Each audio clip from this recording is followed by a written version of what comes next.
Chair recognizes Chairman Battles to speak to the bill. Chairman Battles.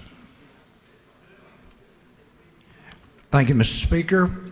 I have actually two things that is a part of this bill. One was submitted last year, and we called it the School Safety Bill, which was House Bill 35. And during the process of looking at the legislation that needed to be addressed, it was incorporated in this larger 875. I want to speak first of all to the portion of it that deals with school safety. Many of our schools across Georgia is not fortunate enough to have the financial means to provide safety officers in their schools. And therefore, those schools are very vulnerable for someone to intrude, come into the school and do harm to both teachers, administrators, and of course, especially to the students. That portion of the bill was an option bill. That portion said they may choose, that system may choose to accept the authority given in this portion to choose, train, and to arm someone that is presently a part of that school system. This would eliminate a lot of the cost and would allow them to have that safety barrier. But again, I stress that this is a choice that school systems would have. They're not forced to adhere to this in any way. No one would be coerced or threatened if they refused to be that person that was designated as the safety officer. So it's a very good portion to a very good bill. It's in this perfect world we wish we lived in, we would not need this. This would not even be considered if we lived in a wonderful, sweet, get along, everybody loves each other, everyone respects each other, no one is envious or desires to take from someone else, including their life. But we live in a very cruel world.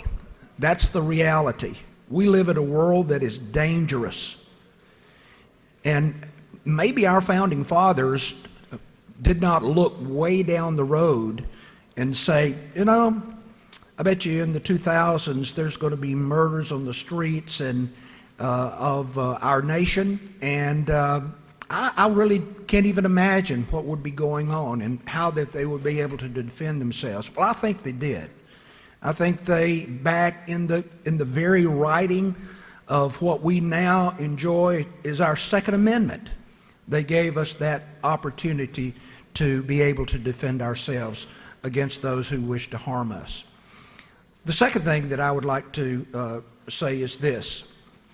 I remember back many years ago hearing of a tragedy that happened right here in the city of Atlanta when Dr. King's mother was killed as she played the organ in their church.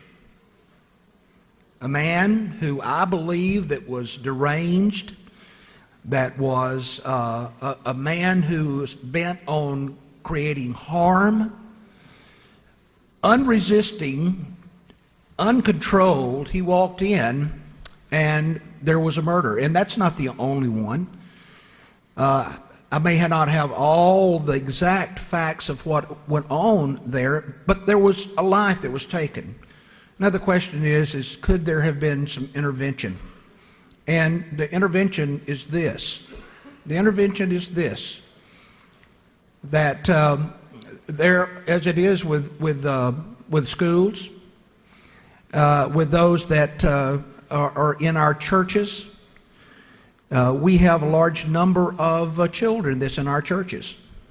While the parents are in the sanctuary, the children are back being taken care of by those who are there in the that are in the nursery, or they're a toddler or whatever age they might be. but there's nothing to protect them unless there's some kind of security. So these two issues, I'm not addressing all of the issues. I'm not addressing every situation that has happened across the United States or even Georgia. I'm just saying that these two issues, our schools and our churches, should have the right to determine whether or not guns by law-abiding, certified, as well as, and that is in the application of, and then of course in the ability to get a license to carry, would be able to do just that. And so if there's any reason, those common sense things, that we're doing it for safety and safety purposes only. And I may have a question if someone wanted to respond to that, but if not, I would ask that you support House Bill 875 and pass it on to the Senate, and I will yield the well. Gentleman has yielded the well. Shall this bill now pass? All those in favor of the passage of House Bill 875 will vote aye. Those opposed will vote no, and the clerk will unlock the machines. Have all members voted? If so, the clerk will lock the machine on the passage of House Bill 875. The ayes are 119, the nays are 56. This bill, having received the requisite constitutional majority, is therefore passed.